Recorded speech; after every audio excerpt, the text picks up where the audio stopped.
The tablecloth was ironed so flat it looked painted on. I noticed that first the way I always notice details before I notice danger.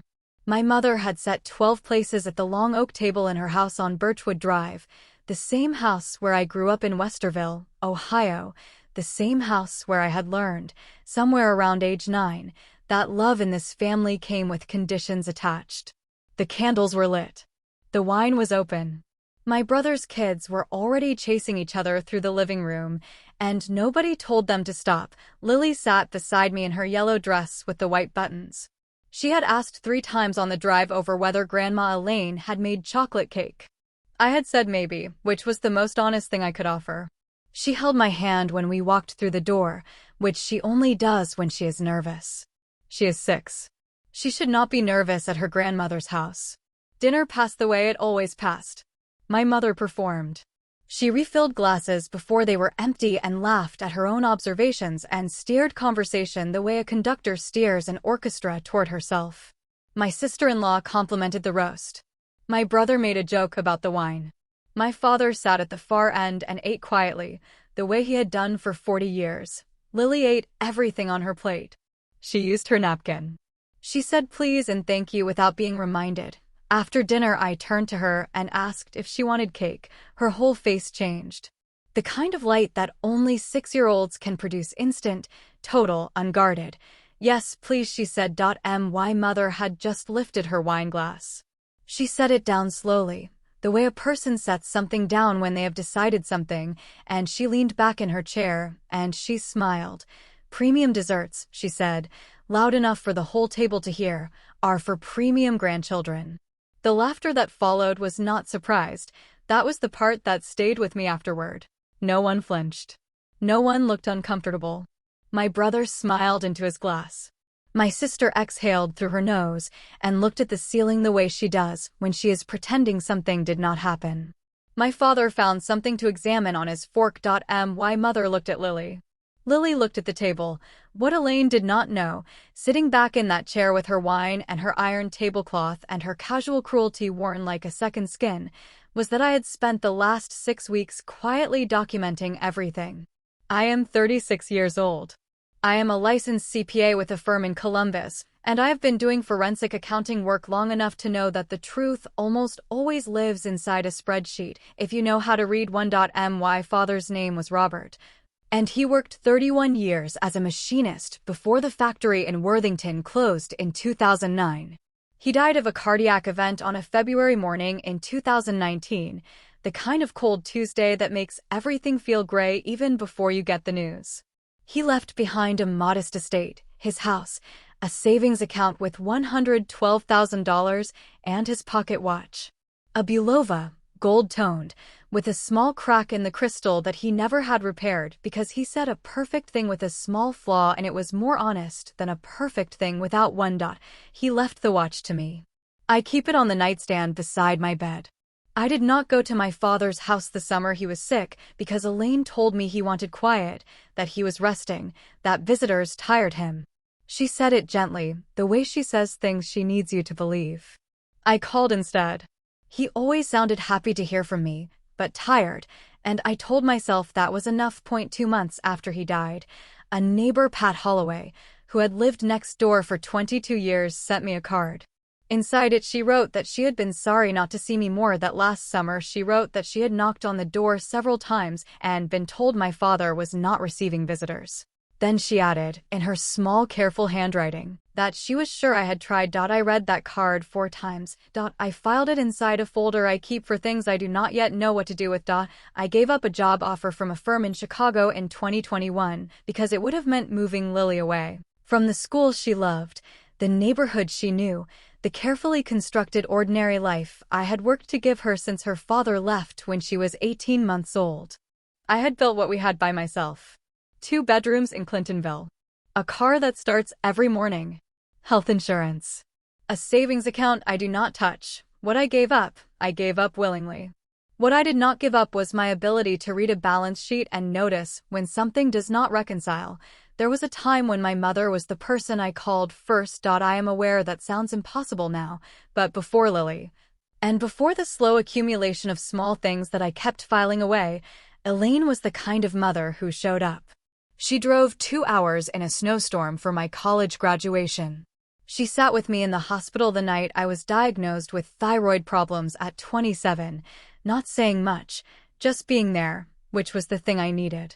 She cooked lentil soup whenever I was sick because that was what her own mother had made, and she remembered that I liked mine with extra lemon. She was good at love when it was simple. The trouble started, I can see it clearly now, though I could not see it then, when Lily arrived and the other grandchildren were already there. Marcus and Derek were my brother's boys. Clara and Soph were my sister's girls. They were all healthy, bright, photogenic children from marriages my mother approved of. Their fathers were present. Their holiday photos were orderly. Lily's father was not in the picture. That was the fact Elaine could never quite forgive, even as she smiled at Lily's birthday parties and helped her blow out the candles. The comments started small. "Lily is so independent," my mother would say, with a tone that suggested independence was a deficit, a consequence of something correctable. Or at Christmas Clara got the same doll, but in a larger size. "She's a bit older." Of course Clara and Lily were 3 months apart. Or at Easter, pulling me aside in the kitchen to say that she worried sometimes about Lily's attachment and whether I was providing enough structure. She said it softly. She said she only raised it because she cared. I gave the benefit of the doubt. I am a methodical person. I do not act on feeling. I wait for evidence. The evidence arrived over time, the way it always does. It was a Sunday morning in October, a week after Lily had come home from a sleepover at my mother's house. She and Clara had stayed the night. Lily had been quiet for 2 days, which was unusual. I sat down beside her on the couch and asked, quietly, what she was thinking about. She considered the question the way children consider things they have been told not to repeat. Then she said Grandma told Clara she was special because her dad loves her. She said it without accusation. She was just reporting what she had heard. I kept my voice level. I asked what else. She said some kids have a whole family and some kids have half. I kept my face still.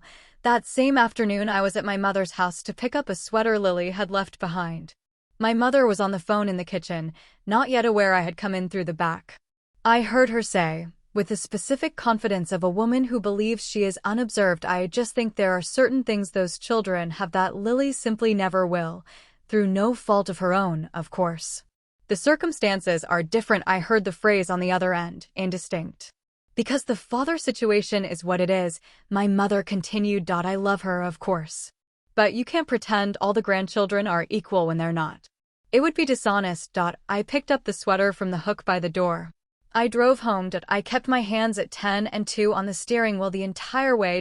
I did not call my mother that night. I went to my desk, opened a new file on my laptop, and began writing down every incident I could recall, dated and described precisely, going back 3 years. I wrote for 2 hours. The list was 11 pages by the time I stopped. I am a forensic accountant. My work is to look at a series of numbers that appear unrelated and identify the pattern beneath them. I do this professionally. I am good at it. What I was looking at now was a pattern of deliberate exclusion. Not dramatic. Not explosive. Quiet, consistent, and methodical, a slow reclassification of my daughter from grandchild to lesser. What I did not know yet was whether there was a financial dimension. My father's estate had been managed by my mother as executor. He had died with a will that distributed his assets equally among his 3 children, me, my brother, and my sister. I had received $37,000 and the watch. I had not scrutinized the accounting because I had been grieving, and I had trusted her. A colleague of mine, Marcus Chin, who does estate litigation, had mentioned something casually at lunch in November. He said that improperly executed estates were far more common than people assumed, and that the executor's accounting was only as honest as the executor. That sentence stayed with me for several weeks. In January, I formally requested a complete accounting of my father's estate. My mother's attorney responded in 12 days. The documents arrived in a manila envelope with a law firm's name on it. I sat down at my kitchen table at 9 in the morning with a yellow legal pad and read every page. I kept my hands flat on the table so they would stay still. The savings account had contained $112,000 at the time of death. The distributed amount to each child had been documented as $31,000.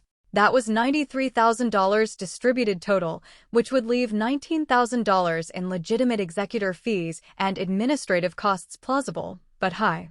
I noted the figure and moved forward. The house had been sold in March of 2020 for $218,000. The estate accounting showed a distribution of $52,000 to each of the 3 children, totaling $156,000. That left $62,000 in the accounting, attributed to fees, liens, and costs of sale. I spent 2 hours cross-referencing public records.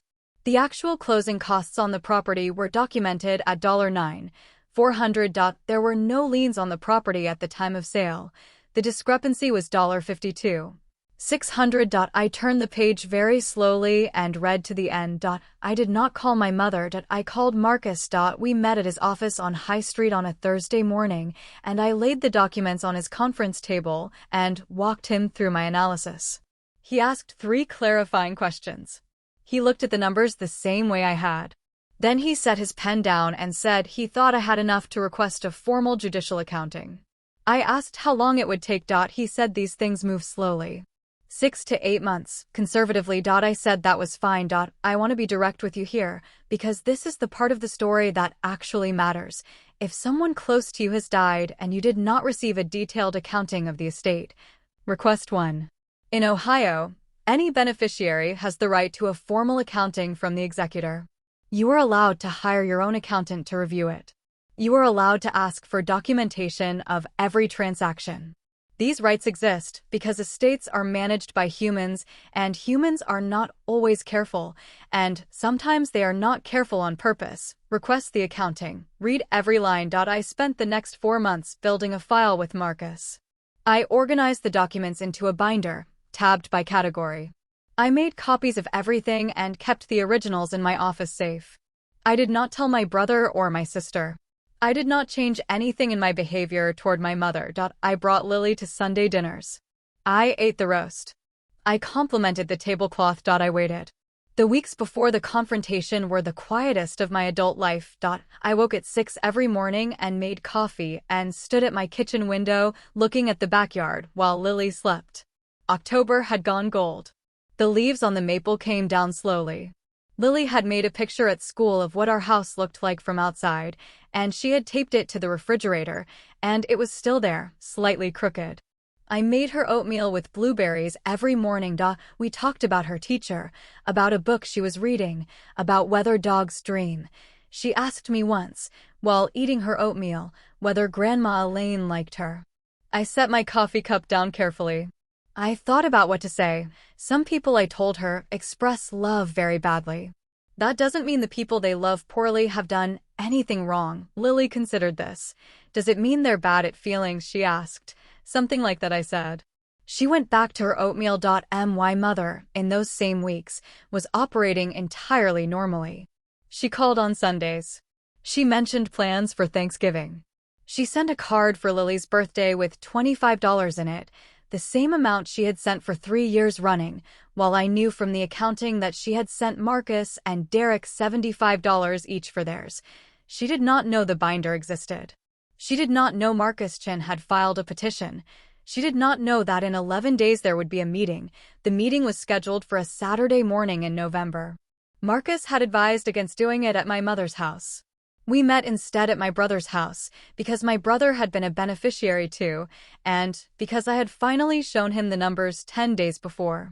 His reaction had moved through several stages. By the time of the meeting, he was quiet and tired-looking. My sister was there. Her husband stayed home.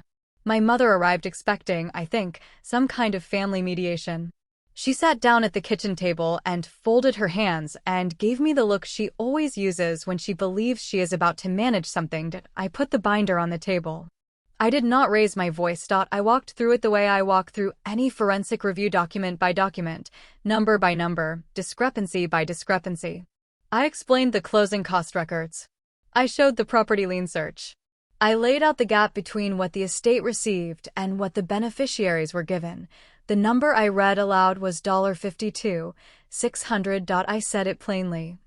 The way you say a number on a balance sheet. My mother said I had misread the documents. I turned to the tab and placed it in front of her without a word. She said there had been additional expenses not itemized. I asked her to name them. She looked at my brother. My brother looked at the table. She said this was a family matter, not a legal one, and that I was treating her like a criminal. I said I was treating the documents like documents. A neighbor of my brother's, Carol Winfield, who had been helping in the kitchen, and who had no particular reason to be at that table except that she had let us in and stayed to offer coffee, set her mug down on the counter at that moment. She did not speak. She simply placed her hand briefly over her mouth and then turned to look out the window over the sink. That small gesture, unwitnessed by my mother, carried something none of us said out loud. My mother turned to me and said, in her quietest voice, the voice she uses when she is certain she is winning, I only do what I believe is right for this family. Not everyone contributes equally. Not everyone should benefit equally. The refrigerator hummed. The clock above the stove moved 1 second forward. My brother's hand went still on the table. I looked at my mother, and I said, premium benefits are for premium children. I had not planned that sentence. It arrived on its own. The silence that followed was the kind that has weight. My mother stood up. She took her purse from the back of the chair. She walked to the door without looking at any of us. The room stayed quiet for a very long time after. The judicial accounting was resolved the following April. My mother did not contest it through trial. Her attorney, to his credit, advised settlement. She repaid $48,200 to the estate after legal fees and costs of accounting were deducted. That amount was distributed equally among the 3 beneficiaries. My portion was $16,066. I did not keep the money in a general account. I opened a savings account in Lily's name. I deposited it there. I wrote a note in the memo field of the first transfer for her future. My brother has not spoken to my mother since November. My sister calls her on Sundays, but told me privately that something has shifted in how she sees everything now. I do not know what will become of those relationships. That is not mine to manage. My mother has not been to my house since the dinner in September. She has not asked to see Lily. I have not offered. The 3 unfinished words in that text, please, but I read once, then set my phone down on the nightstand. I did not respond that night. I did not respond the next morning. 2 weeks later, I replied with a single sentence, when you are ready to treat Lily as equal to every other grandchild, I will be here. She has not responded. On the nightstand, my father's Bulova watch still sits with its cracked crystal, exactly where it has always been. I look at it differently now. He said a thing with a small flaw, and it was more honest than a perfect one. I used to think he was talking about the watch. I think now he was giving me something to carry. My daughter is 6 years old, and she believes she is loved because she is, without condition or comparison or a place on anyone's ranking of premium and lesser. That is what I built. Not revenge. Not a settlement figure. Not a fractured family forced to reckon with itself. Just a child who wears her yellow dress to dinner and asks if there is cake and is told yes, there is, and what kind would you like? That is all it was ever about. If something in this story stayed with you, a moment you recognized, a number that reminded you of a drawer you've been afraid to open, share it with someone you trust. And if you want to hear more stories like this one, stay with us.